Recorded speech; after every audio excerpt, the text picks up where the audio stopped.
भगत सिंग हे नाव म्हणजे क्रांतीची ओळख. त्यांचा जन्म 28 सप्टेंबर 1907 रोजी पंजाबमधील बंगा गावात झाला. लहानपणापासूनच देशभक्ती त्यांच्या रक्तात होती. घरातील वातावरणच असं होतं की स्वातंत्र्यासाठी लढण्याची जिद्द त्यांच्यात आपोआप निर्माण झाली.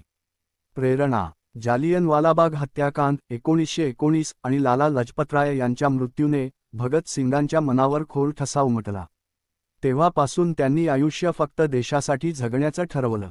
क्रांतिकारक प्रवास: भगत सिंग 14व्या वर्षी घर सोडून देशासाठी झटू लागले.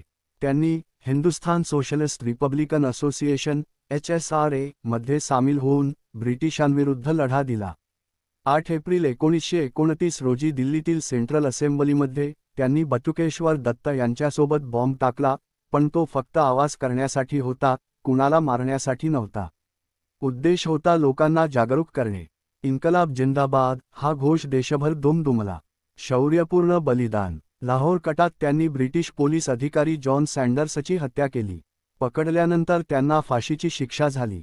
23 मार्च 1931 रोजी वयाच्या केवळ 23व्या वर्षी त्यांनी हसत हसत फाशी स्वीकारली. वारसा: भगत सिंग आजही तरुणांसाठी प्रेरणादायी आहेत. त्यांचं ध्येय होतं, मी देशासाठी मरू शकतो पण गुलामीत जगणार नाही.